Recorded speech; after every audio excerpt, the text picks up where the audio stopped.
The stars looked like tiny dots from the window of the spaceship horizon. Captain Minho Kim stared at them, his dark eyes reflecting the vastness of space.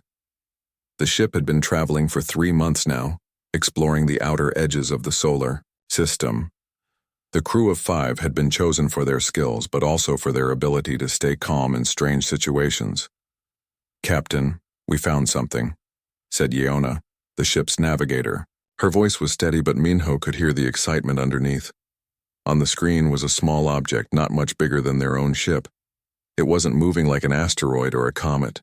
It just sat there, as if waiting for them. "What is it?" asked Minho, leaning closer to the screen. "Not sure. It's not in our database," said Do-hyun, the science officer. His fingers moved quickly over the control panel. "But it's definitely not natural. The shape is too perfect." The object was shaped like a perfect cube with smooth sides that reflected no light. It was completely black, as if it was eating all the light that touched it. "Should we get closer?" asked Gina, the pilot. Her hands were already moving towards the controls. Minho thought for a moment. The mission rules were clear. Report any unknown objects and wait for instructions. But they were 3 months from Earth, and a message would take hours to reach home base. By then, the object might be gone. "Yes," he said finally. "But be careful. Keep us at a safe distance." The ship moved slowly towards the cube. As they got closer, they could see small markings on its surface, like writing. "Can you translate that?" Minho asked Do-hyun. "It's not like any language I've seen before," Do-hyun replied, his eyes fixed on the screen. "But there's something familiar about it." Suddenly, the cube began to glow with a soft blue light. The crew watched in silence as the light grew stronger. "Should we back away?" asked Gina, her voice now showing some worry. Before Minho could answer, a beam of light shot out from the cube and hit their ship. The whole vessel shook, and the lights flickered. "What's happening?" shouted Minho, grabbing onto his seat. "Our systems are being accessed," said Ji-ho, the security officer. His fingers flew over his control panel. "It's like it's reading us." The beam of light disappeared as quickly as it had come, and the cube began to change shape. It unfolded itself, like a flower opening, revealing a hollow center. "It's inviting us in," whispered Yeona. "That's not possible," said Ji-ho. "It's an object, not a living thing." "Yet it responded to us," said Do-hyun. "I think Yeona might be right." Minho made a quick decision. "Do-hyun, Ji-ho, you're with me. We'll take the small shuttle and check it out. Yeona, Gina, stay here and keep the ship ready to leave quickly if needed." The 3 men put on their spacesuits and entered the shuttle. The short trip to the cube was tense, with no one speaking. As they approached, they saw that the inside of the cube was filled with a soft blue light. There were no controls or machinery visible, just smooth walls and the light. "I'm not detecting any life forms," said Do-hyun, checking his handheld scanner. "But there's an energy source in the center." They guided the shuttle into the cube. As soon as they crossed the threshold, the opening behind them closed, trapping them inside. "Now, what?" asked Ji-ho, his hand moving to his weapon. "We wait," said Minho, trying to keep his voice steady. "It brought us here for a reason." The blue light grew brighter, and then formed into a shape in front of them. It was humanoid, but clearly not human. It had no features, just a smooth surface, where a face should be. "Hello," said Minho, feeling a bit foolish. The figure didn't speak, but they all heard a voice in their heads. "You are the first to find us," it said. "The first to respond correctly." "What do you mean?" asked Do-hyun. "We have waited for thousands of years," continued the voice. "Sending out our signals, our ships. Most species ignore us. Some attack. You are the first to approach with curiosity instead of fear or greed." "Who are you?" asked Minho. "We are the last of the Watchers," said the voice, "and we have been waiting for a species like yours. A species that might help us." "Help you with what?" asked Ji-ho. "To stop what is coming," said the voice. "The void that consumed our world is headed for yours, and you might be the only ones. Who can stop it?" 6 months had passed since the crew of the Horizon returned to Earth with their incredible discovery.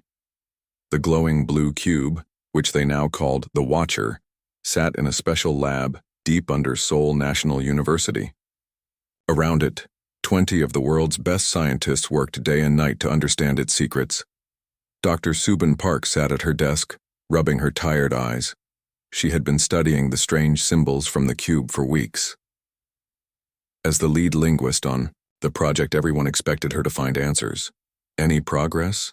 asked Dr. Junho Lee, walking into the room with 2 cups of coffee. Subin took one gratefully. "Some. The symbols aren't just a language. They're more like a way of thinking." Junho nodded. He was in charge of the whole project, and the pressure on him was even greater. "The president called again this morning. Other countries are getting impatient. They want to know what we've learned." "Tell them we're working as fast as we can," said Subin. She turned back to her screen where thousands of symbols flowed like water. The door opened again, and Minho walked in. After bringing the cube back, he had been asked to stay and help with the research. "You both need to see this," he said, his face serious. "The cube is changing." They hurried to the main lab where the cube floated inside a clear glass container. As they watched, its surface rippled like water, and new symbols appeared. "It's never done that before," whispered Junho. "It's responding to our tests," said Dr. Jiwoo Kang, the technology expert. She pointed to her computer screen. "Every time we scan it with a new device, it changes. It's learning about our technology." "Is that dangerous?" asked Minho. "I don't think so," said Jiwoo. "It seems more like it's trying to communicate in a way we can understand." That night, Subin stayed late in the lab. Everyone else had gone home, but she couldn't stop thinking about the symbols. As she stared at her screen, something clicked in her mind. "That's it," she whispered to herself. "They're not just symbols, they're emotions." The next morning, she explained her discovery to the team. "The Watchers don't communicate with words like we do. They share feelings, memories, ideas. That's why we couldn't translate it. It's not meant to be read, it's meant to be felt." "But how can we feel an alien language?" asked Junho. "I have an idea," said Jiwoo. She held up a small device. "This is a neural interface we've been developing. It might allow us to connect directly with the cube." Everyone looked nervous at the suggestion. "I'll do it," said Minho. "I was the first to meet them. It should be me." Despite protests, Minho sat in a chair next to the cube. Jiwoo carefully placed the neural interface on his head. "Ready?" she asked. Minho nodded, and Jiwoo activated the device. For a moment, nothing happened. Then Minho gasped, his eyes wide. The cube began to glow brightly, pulsing with blue light that matched Minho's heartbeat. "I can see them," whispered Minho. "I can see their world." Through Minho's mind, the scientists learned the truth. The Watchers were an ancient race who had explored the galaxy for millions of years.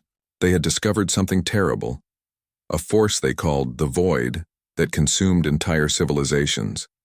The Watchers had fought against it and lost. The cube contained the last of their knowledge, sent out as a warning to other species, and the Void was coming toward Earth. When Minho finally disconnected from the cube, his face was pale. "They chose us because we're different," he explained. "Other species they've encountered were either too aggressive or too peaceful. Humans have both war and compassion in them. The Watchers believe this makes us unique. Maybe unique enough to fight the Void." "How long do we have?" I asked Junho. 5 years, said Minho. "Maybe less." As the scientists shared their discovery with world leaders, humanity faced its greatest challenge. The cube began to share technology beyond anything. Humans had created shields, weapons, and engines that could take ships between stars. But the most important gift was understanding. The Watchers had faced the Void and failed. Now it was humanity's turn to try, and unlike the Watchers, humans would not face it alone. 4 years had passed since the discovery of the Watchers' cube. The world had changed in ways no one could have imagined. Countries that had once been enemies now worked together, united by the common threat of the void. In a massive underground base near Busan, General Hyunwoo chaired another meeting of the Defense Council. Representatives from 20 nations sat around the large table, their faces serious. "The orbital platforms are almost complete," said Commander Soman, pointing to images on the big screen. "Once all 12 are in position, they will form our first line of defense." The platforms were massive structures built using the Watcher's technology. They could detect the void's approach from millions of miles away and had weapons unlike anything humans had created before. "And the ground forces?" asked General Hyunwoo. "Training is going well," replied Colonel Jinwoo. "The neural interfaces allow our soldiers to connect with their equipment in ways we never thought possible." The neural interfaces were similar to the one Minho had first used to communicate with the cube. Now they let pilots fly ships with their minds and soldiers control battle suits that increase their strength tenfold. After the meeting, General Hyunwoo went to visit the research division. Dr. Subin was still the lead scientist, working closely with Dr. Jiwoo to understand more of the Watcher's knowledge. "General," said Subin, looking up from her work, "we've made a discovery." She showed him a simulation on her screen. It showed the void as a dark cloud moving through space. "We've been thinking about the void all wrong," she explained. "It's not just destroying civilizations, it's consuming them, taking their knowledge, their technology." "So it learns from what it destroys?" asked Hyunwoo. "Yes," said Subin. "And that's why the Watchers failed. They tried to fight the void with better technology, but that just made the void stronger." This news worried Hyunwoo. If technology wasn't the answer, what was? That night, he visited Minho, who now lived in a quiet room at the base. Since connecting with the cube, Minho had changed. He spent hours staring into space, sometimes speaking in languages no one understood. "The Watchers were too perfect," said Minho when Hyunwoo asked for his advice. "Too logical. They couldn't understand the void because it wasn't logical." "And humans can?" asked Hyunwoo. "Humans are messy," said Minho with a small smile. "You feel. You create art and music. You do things that make no sense. That might be your strength." The next day, Hyunwoo called a special meeting. Instead of military leaders, he invited artists, musicians, writers, and thinkers from around the world. "We've been preparing for this fight the wrong way," he told them. "The void expects logic, planning, strategy. We need to show it something different." Over the next few months, a new kind of preparation began. Artists painted massive murals on the sides of buildings visible from space. Musicians created songs that spoke of hope and defiance. Writers told stories of humanity's strength, and something unexpected happened. The Watcher's cube began to respond to this creativity. New information appeared, revealing secrets the Watchers had never discovered. "They weren't just logical," said Subin, excited by the new revelations. "They were stuck. They couldn't imagine new solutions." 6 months before the void was expected to arrive, humanity was ready. The orbital platforms were in place. The ground forces were trained. But their greatest weapon wasn't technology. It was their humanity. "We won't fight the void the way the Watchers did," General Hyunwoo told the world in a global broadcast. "We'll fight it our way, with courage, creativity, and hope." As he spoke, millions of people around the world held hands and sang together, their voices reaching to the stars. And somewhere in the darkness of space, the void changed course slightly, as if curious about this strange species that faced destruction, not with fear, but with song. The day had finally arrived. 5 years of preparation ended as the void entered the solar system. It wasn't what anyone had expected.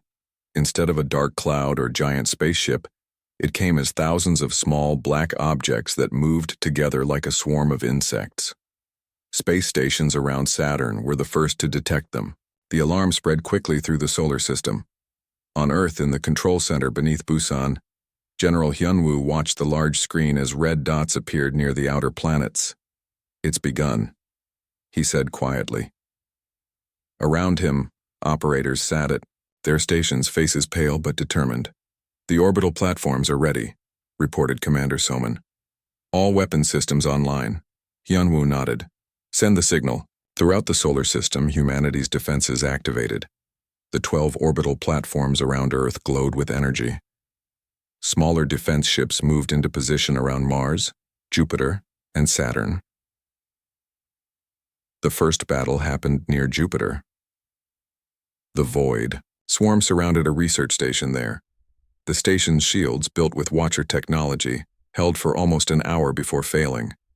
Then something unexpected happened. "Sir, look at this," said Jinwoo, pointing to a different screen. The footage showed the Void swarm entering the station, but instead of destroying it, the swarm seemed confused. It moved from room to room, examining everything. "They're learning," said Subin, who stood nearby. "Just like we thought. They're studying us before attacking." "Then let's give them something to study," said Hyunwoo. He picked up a microphone that would transmit to all stations. "Begin Operation Chaos." Across the solar system, humanity's plan unfolded. In some places, they fought with advanced weapons. In others, they retreated. Some stations broadcast music and art. Others sent mathematical puzzles or children's games. "We need to be unpredictable," Subin had explained when they made this plan. "The Void expects patterns it can understand and counter. We won't give it any." For 3 days, the Void swarm moved through the outer solar system, sometimes attacking, sometimes just observing. Then it changed. The small objects joined together into larger shapes, some like ships, others like creatures from Earth's oceans or ancient myths. "It's copying us," said Jiwoo, watching the images. "Taking forms from our memories, our stories." "Why?" asked Hyunwoo. "To understand us better," said Minho, who rarely left his room but had come to the control center today. "To find our patterns." As the Void approached Earth, humanity played its final card. Every screen, radio, and communication device on the planet and in space began broadcasting the same thing: human stories. Not just one story, but millions. People talking about their lives, their hopes, their fears. Children's drawings, love songs, poems, jokes. When the Void reached the orbital platforms, everyone expected a massive battle. Instead, the swarm stopped. It hovered in space, changing shapes rapidly as if trying to process what it was receiving. "It's working," whispered Subin. "It can't find a pattern because there isn't one. Human creativity is too chaotic for it to predict." Then, the largest of the Void's shapes moved forward. It passed through the orbital platforms without attacking them and headed directly to where the Watcher's cube was kept. "It knows," said Minho, his voice suddenly clear and strong. "It knows we have Watcher technology." Hyunwoo made a quick decision. "Let it through," he ordered. "Get everyone out of that facility except for the core team." As the Void descended toward Earth, heading for the Watcher's cube, humanity held its breath. This wasn't a battle they could win with weapons. It would be won or lost with understanding. In the underground facility, Subin, Jiwoo, and Minho waited as the Void approached. The great black shape had changed again, now looking like a perfect sphere of darkness. It hovered outside the building as if studying it. "What do we do now?" whispered Jiwoo, her hands shaking slightly. "We talk to it," said Minho. His eyes were clear for the first time in years. The Watchers never tried to communicate. They only fought. The black sphere entered the building, passing through walls as if they weren't there. Alarms sounded, but no one ran. The remaining scientists stood their ground as the Void entered the main lab, where the Watcher's cube floated in its container. The sphere stopped, hovering across from the cube. For a long moment, nothing happened. Then Minho stepped forward. "We know what you are," he said simply. "You consume knowledge. You take the patterns of civilizations and make them part of yourself." The sphere changed shape again, forming into a rough human figure. When it spoke, its voice was like many voices together. "Yes," it said. "That is my purpose." "Why?" asked Subin, finding her courage. "Why destroy entire species? The void seemed to consider this. I do not destroy. I preserve. When civilizations reach a certain point, they follow patterns that lead to their own destruction. I take their knowledge before that happens. But the Watchers fought you, said Jiwoo. The Watchers did not understand, replied the void. They saw only threat, not purpose. Minho looked at the cube, then back at the void. And what do you see in us? The void's shape shifted again, becoming more detailed, more human. Confusion, it said. You do not follow patterns. You create, destroy, love, hate, all without logical reason. I cannot predict you. Is that why you haven't attacked us like you did the Watchers? Asked Subin. Yes. You interest me. You surprise me. It was a strange idea, that a force powerful enough to consume entire civilizations could be surprised by humans, but it made sense. Humans had never followed the expected path. We have a proposal, said Minho.